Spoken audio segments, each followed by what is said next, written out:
Hello friends, ഇന്ന് ഞാൻ വന്നിട്ടുള്ളത് ബ്രെഡ് കൊണ്ട് തയ്യാറാക്കാൻ പറ്റുന്ന വളരെ വെറൈറ്റി ആയിട്ടുള്ളൊരു സ്നാക്ക് റെസിപ്പി ആയിട്ടാണ്. ഒട്ടും എണ്ണയൊന്നും കുടിക്കാത്ത നല്ല രുചികരമായിട്ടുള്ളൊരു സ്നാക്കാണിത്. വീഡിയോ കണ്ടിട്ട് ഇഷ്ടപ്പെടുവാണെങ്കിൽ ലൈക്ക് ചെയ്യുക, ഷെയർ ചെയ്യുക, കമൻറ്റ് ചെയ്യുക, ചാനൽ സബ്സ്ക്രൈബ് ചെയ്യാനും മറക്കരുത്. പിന്നെ ഫേസ്ബുക്കിലൂടെയാണ് വീഡിയോ കാണുന്നതെങ്കിൽ പേജ് ഫോളോ കൂടി ചെയ്യണേ. അപ്പോൾ നമുക്ക് നേരെ വീഡിയോയിലോട്ട് പോവാം. സ്നാക്ക് ഉണ്ടാക്കാൻ വേണ്ടിയിട്ട് ഞാനിവിടെ 2 വലിയ ഉള്ളി ചെറുതായിട്ടൊന്ന് മുറിച്ചെടുത്തിട്ടുണ്ട്. ഇത് കൈവച്ച് നന്നായൊന്ന് തിരുമ്മിയെടുക്കാം.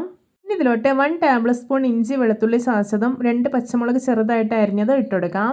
ഇനി ഇതിലോട്ട് 1 ടീസ്പൂൺ മുളക് പൊടി, 1/4 ടീസ്പൂൺ മഞ്ഞൾപ്പൊടി, 1/4 ടീസ്പൂൺ ഗരം മസാല ഇട്ടുകൊടുക്കാം. ഇനി ആവശ്യത്തിനുള്ള ഉപ്പും കുറച്ച് മല്ലിയില അരിഞ്ഞതും ഇട്ടുകൊടുക്കുന്നുണ്ട്. ഇനി ഇതിലോട്ട് 7 ടേബിൾ സ്പൂൺ കടലപ്പൊടിയും 2 ടേബിൾ സ്പൂൺ വറുത്ത അരിപ്പൊടിയും ചേർക്കാം. ഇനി ഇതെല്ലാം കൈവച്ച് നന്നായി ഒന്ന് മിക്സ് ചെയ്തെടുക്കാം. ഇനി ഇതിലോട്ട് കുറേശ്ശെ വെള്ളം ഒഴിച്ചിട്ടൊന്ന് കുഴച്ചെടുക്കാം. ഇപ്പോൾ ഇത് നല്ല പെർഫെക്റ്റ് ആയി തന്നെ കുഴച്ചെടുത്തിട്ടുണ്ട്. ഇതിൻ്റെ ഒരു കൺസിസ്റ്റൻസി എന്ന് പറയുന്നത് അത്യാവശ്യം നല്ല തിക്കായിട്ട് തന്നെ ഇരിക്കണം, ലൂസായി പോകരുത്. ഞാനിവിടെ 4 പീസ് ബ്രെഡാണ് എടുത്തിട്ടുള്ളത്. ഇത് ഞാനൊന്ന് ട്രയാങ്കിൾ ഷേപ്പിൽ മുറിച്ചെടുത്തിട്ടുണ്ട്.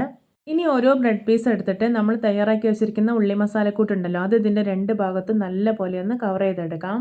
വളരെ ഡിഫറെൻറ്റ് ടേസ്റ്റി ആയിട്ടുള്ളൊരു ബ്രെഡ് സ്നാക്ക് റെസിപ്പിയാണിത്. എല്ലാവരും ഇതുപോലെ ഒന്ന് ഉണ്ടാക്കി നോക്കണേ. ഇപ്പോഴത്തെ ബ്രെഡ് പീസുകളെല്ലാം ഞാൻ ഉള്ളി മസാലക്കൂട്ട് കൊണ്ട് നന്നായിട്ട് തന്നെ കവർ ചെയ്തെടുത്തിട്ടുണ്ട്.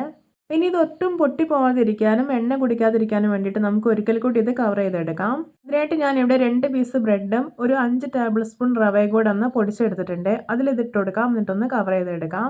ഇതുപോലെ എല്ലാം ചെയ്തെടുത്തിട്ടുണ്ട്. ഇനി ഇത് ഫ്രൈ ചെയ്തെടുക്കാവുന്നതാണ്. ഇതിനായിട്ട് ഞാനിവിടെ ഒരു പാനിൽ വെളിച്ചെണ്ണ ഒഴിച്ച് നന്നായിട്ട് ചൂടാക്കി എടുത്തിട്ടുണ്ട്. ഇനി ഓരോ ബ്രെഡ് പീസുകളും ഇതിലേക്ക് ഇട്ടുകൊടുക്കാം. ഒരു മീഡിയം ഫ്ലെയിമിൽ വെച്ചിട്ട് ഫ്രൈ ചെയ്തെടുക്കണേ.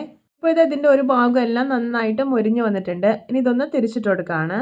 ഇപ്പോൾ കണ്ടോ, 2 ഭാഗവും നല്ല പോലെ മൊരിഞ്ഞ് നല്ലൊരു ബ്രൗൺ കളറായിട്ടുണ്ട്. അപ്പോൾ ഇത് പാകമായിട്ടുണ്ട്. ഇതിനെ എണ്ണയിൽ നിന്ന് കോരി മാറ്റാവുന്നതാണ്.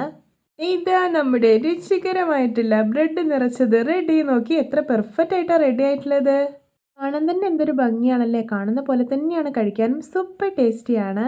നിങ്ങൾക്കിത് കാണുമ്പോൾ തന്നെ മനസ്സിലാവുന്നില്ലേ, ഒട്ടും പൊട്ടി പോവുകയോ എണ്ണ കുടിക്കുകയോ ഒന്നും ചെയ്തിട്ടില്ല. അപ്പോൾ എല്ലാവർക്കും എൻ്റെ വെറൈറ്റി ആൻഡ് ടേസ്റ്റി ബ്രെഡ് നിറച്ചത് ഇഷ്ടപ്പെട്ടെന്ന് വിചാരിക്കുന്നു. ഇഷ്ടപ്പെട്ടാൽ സപ്പോർട്ട് ചെയ്യാൻ മറക്കരുത്. അപ്പോൾ ഇതുപോലെയുള്ള വെറൈറ്റി വീഡിയോകളായി നമുക്ക് വീണ്ടും കണ്ടുമുട്ടാം. Okay, bye bye.